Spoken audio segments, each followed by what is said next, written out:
Hello world, my name is James Ranis and I'm super happy to be back here for session number 4.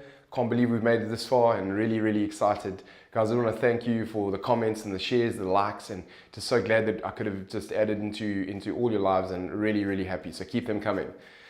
This session is number 4, as I said, and today I'm going to talk about something really truly close to my heart, and that's really leading others.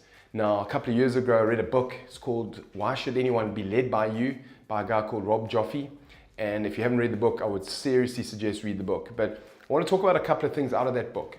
And it's really interesting that I start sharing my story with you so that you understand when I talk about this topic, I really understand and know what you're going through and perhaps what you're about to go through. So I've been leading people for probably a good 18, 20 years. From as far back as I can remember, I was probably about 22 when I had my first team.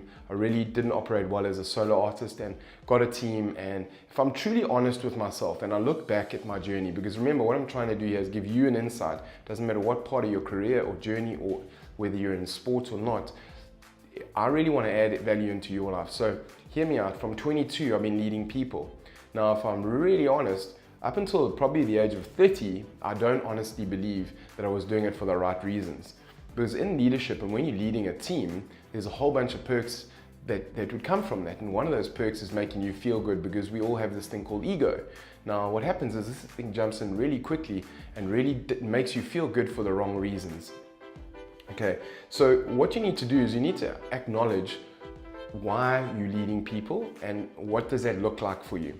Now, the other thing I need to ask you, and I need you to be conscious of, is I've seen so many people being promoted into leadership roles when they really shouldn't have, and maybe it was promoted for the wrong reasons. So my question now is are you one of those people that have been promoted? Maybe you're a really good software developer and you've been promoted to become a manager. Maybe you're in a journey of going up a food chain. Maybe you're a team coach and maybe you're getting into another level. Right? Maybe just because you're a great salesperson and now you're becoming the sales manager.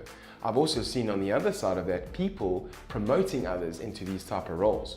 Now, you've got to be really conscious here, because what I can tell you and what I do know is not everybody makes great leaders. And you need to be okay with that, and we need to be okay with it. And the people that you work with or you surround yourself need to be okay with that. This thing here, this leadership role that you're taking on, in whatever form it looks like, is actually a gift. It's not a title. And I say that with all due respect, because a gift is something that you give to others, and perhaps you receive it, but leadership is a gift in giving to others. So you're probably sitting there thinking, well, I'm not sure that applies to me, and how does that apply to me? And why would I want to switch from where I am today? Maybe I've got a team, and maybe I'm leading a team in some sport event, maybe it's at work. What I can tell you is there's a very important reason why you need to switch. Now, picture a whole bunch of people and you are physically dragging them along, like by the hair, by the shorts, and you are dragging these guys along.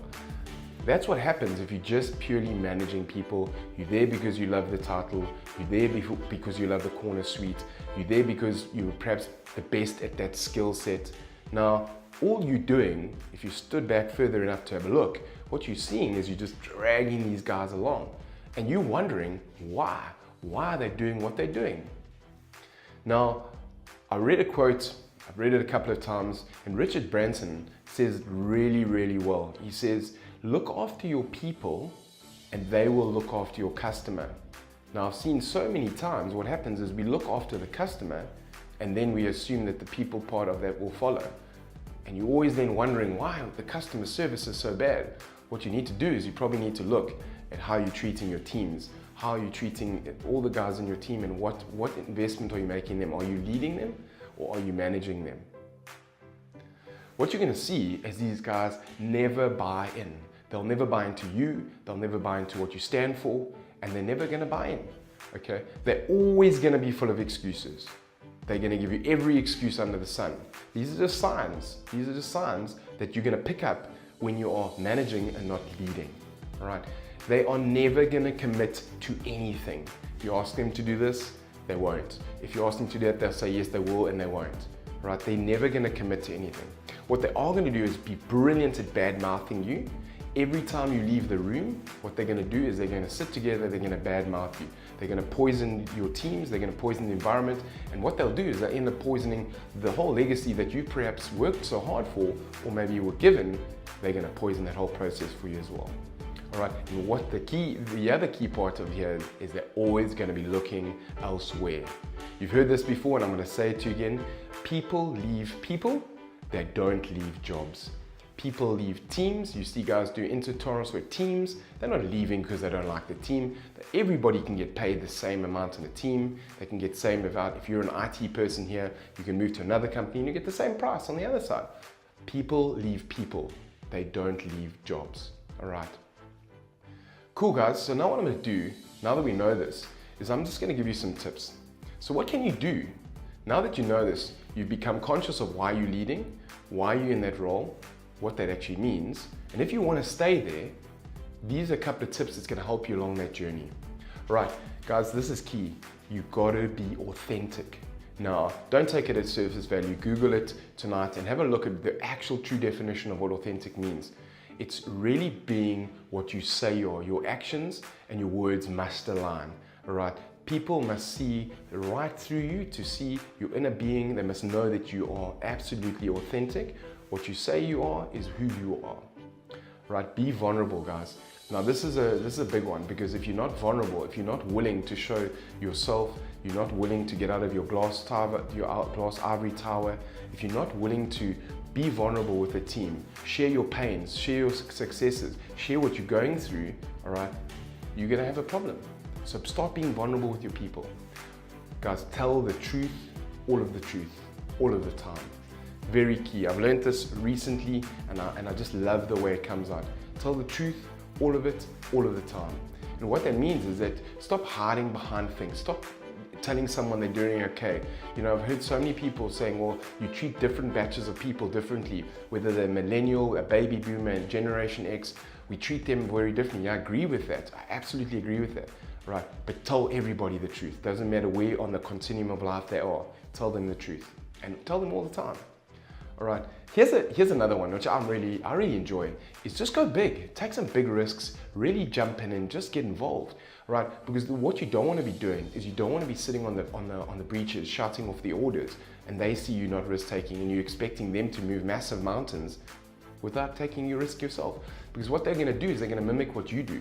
All right, it's really key that you get this. If you want them to start taking big risks, you're gonna have to start taking big risks. You gotta lead from the front. You gotta lead from the front. Here's something that you gotta know as well. People will do what you do and not what you say.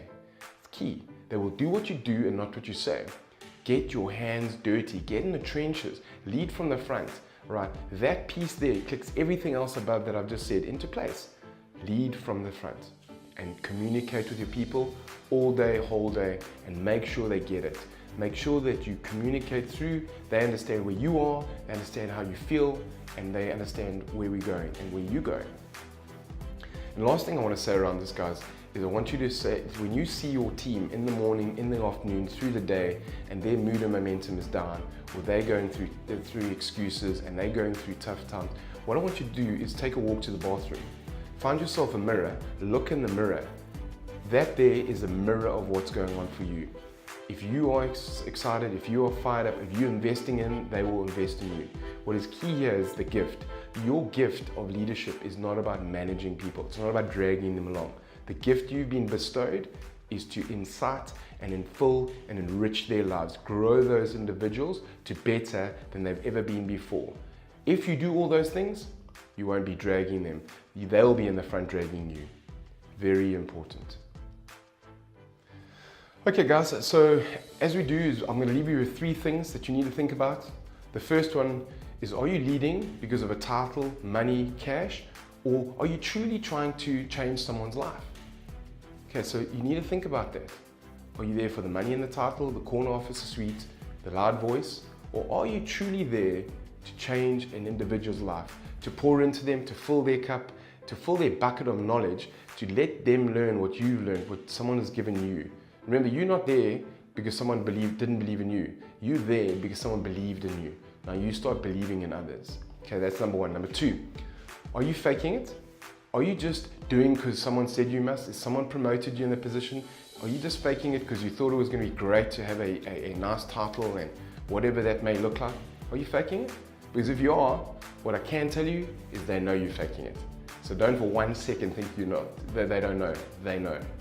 All right, number 3 is, so what are you going to do differently? You've got a whole bunch of ammunition now, I've given you a whole bunch of insights. So what are you going to do differently tomorrow? Once you've read and watched this, what are you going to do tomorrow differently? How are you going to show up differently? Because let me tell you, small steps are not going to help. If you've ticked all the boxes above, now is when you have to make some drastic changes. My suggestion is watch this video over again and then make some drastic changes. Make some fundamental shift changes, and I can guarantee you, you're going to go from a manager or a team manager or a team leader or whatever you are to a leader. So guys, I hope that's worked for you. Remember, go all in or don't go in at all. I'll see you next week and have a wonderful week. Thanks guys.